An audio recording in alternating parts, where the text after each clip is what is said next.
रहता है।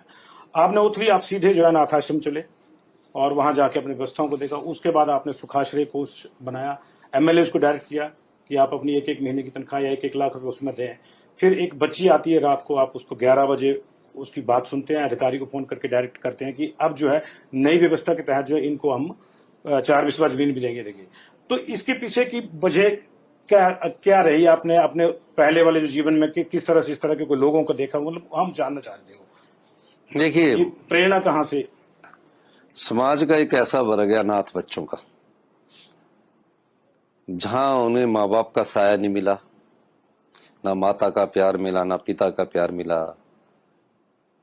और ना कहीं भी उसकी आवाज सरकार में भी नहीं पहुंचती। सरकारी कर्मचारी हड़ताल कर देंगे, पत्रकार बंधु है हड़ताल कर देंगे, विधायक है वो अपनी मांग को विधानसभा के पटल पर रख देंगे, या किसान है वो अपनी आवाज को बुलंद करेंगे, महिलाएं हैं। लेकिन एक ऐसा वर्ग है जिसकी कोई समाज में सुनता नहीं। मैं बालिका आश्रम गया, जबकि परंपरा ये है कि कोई मुख्यमंत्री बनने के बाद सरकारी कर्मचारी और अधिकारी सचिवालय में परंपरा के हिसाब से उनको चेयर तक ले जाते हैं। मैं नहीं गया, मैं उसके 2 दिन बाद गया। मैंने कहा कि हम व्यवस्था परिवर्तन, हम बालिका आश्रम गए तो मैंने बालिकाओं का, जो अनाथ बच्चे बेटियां थी, उनका मैंने रहन सहन देखा, तो मैंने सीखा उनसे। मैं ये नहीं बोलूंगा कि मैं ये करने जा रहा हूं, पर मैंने उनसे सीखा। सीखने के बाद मेरे मन में विचार आया कि जब इनके माता नहीं है, पिता नहीं, तो इनके मन में क्या बातचीत आती होगी। तो उस दृष्टिकोण से मैंने एक योजना अपने दिमाग में सोची, और मुझे खुशी है कि सुख आश्रय कोष में अभी तक सरकार के पैसे नहीं आए, पर हमारे पास 2 करोड़ रुपया उसका आ चुका है। लोग उसमें बढ़ चढ़कर आश्रय दे रहे हैं। अब मैंने सोचा कि इन बच्चों को कैसे करें। जब हम अपने बच्चों को जिस तरह पालते, तो उसी तरह सरकार भी इनका पालन पोषण करे। सरकार ही माता और सरकार ही पिता है। उस दृष्टि से मैंने सोचा कि मैंने अपने बच्चे कैसे पाले हैं। हर एक परिवार में कैसे कोई बच्चा पालता, मैं ही नहीं है, हर एक परिवार पालता है। तो उस परिवार में जब बच्चा पालने की प्रक्रिया होती थी कि इसको पढ़ाओ, अच्छा पढ़ाओ, तो मैंने बोला सरकार ऐसे सोचे कि इनको अच्छा पढ़ाओ। 18 साल के बाद उस अनाथ बच्चे को छोड़ दिया जाता है। सबसे पहले तो मैंने कहा कि 18 साल के बाद कोई अनाथ बच्चा उसको छोड़ेगा नहीं। 27 साल तक सरकार उसका पालन पोषण करेगी। एक दूसरा, 18 साल के बाद बच्चा अभी +2 भी नहीं करता, बेटी +2 भी नहीं करती कि उसको वो क्या करना है, तो उसके +2 के बाद जो भी वो पढ़ाई करना चाहेगी, अगर एम्स में डॉक्टर बनती है, IIT करती है, योग्यता के जहां भी उसकी एडमिशन मिलेगी, सरकार उसको पूरा पैसा देगी। और 18 साल के बाद उसको 4000 रुपये हर महीना वो देगी, पॉकेट खर्चा, जिसको हम बोलते हैं कि पॉकेट खर्चा, उसको जेब खर्चा, पॉकेट मनी 4000 रुपये मिलेगी साल के, 48,000 रुपये। 10,000 रुपये हम कपड़ों के देंगे, 5,000 सर्दी के, 5,000 रुपये मिलेंगे। ठीक हो गया। रहने का उनका हम अपनी तरफ से वो करेंगे। हर महीने जो भी फेस्टिवल 7-8 होती है, 500 रुपया हम देंगे।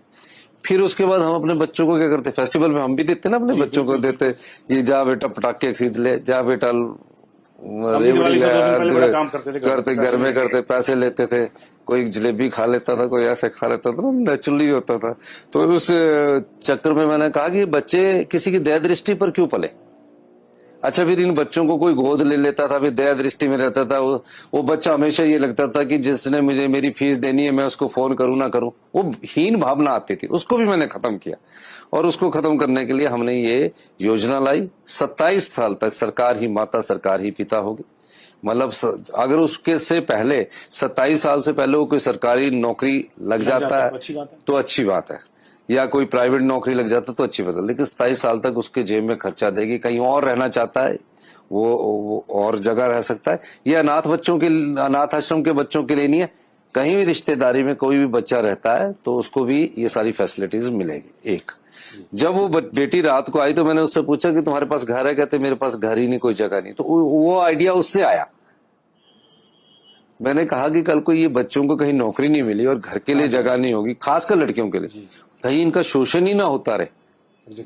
तो उस दृष्टि से मैंने इनका 4 बिस्वे जगह का प्रबंध किया कि जहां भी इसके हमारे हिमाचल के अनाथ बच्चे हैं उनको 4 बिस्वे जगह देगी, और मकान बनाने के लिए भी जो भी सरकार की उस समय की क्षमता होगी उसके हिसाब से पैसा देगी। फिर क्या हुआ, फिर मैंने बोला कि हम अपने बच्चों को घुमाने ले जाते हैं कि बेटा सर्दी में गोवा जाएंगे, केरल जाएंगे, यहाँ जाएंगे। मैंने उस दृष्टिकोण को भी देखा। उनको और उनको वो 10 दिन का हमने टूर का भी प्रबंध किया, बाई एयर 2 टायर एसी में और 3 स्टार होटल में। वो जब घूमने जाएंगे तो उनको रहने की सुविधा का भी हमने प्रबंध किया। ये हमारा सरकार ही माता, सरकार ही पिता। अब इस योजना को जल्दी ही हम एक्ट के माध्यम से लागू करना चाहेंगे। अभी तो पहले वो हमारा जो कैबिनेट होगी उसमें आएगी।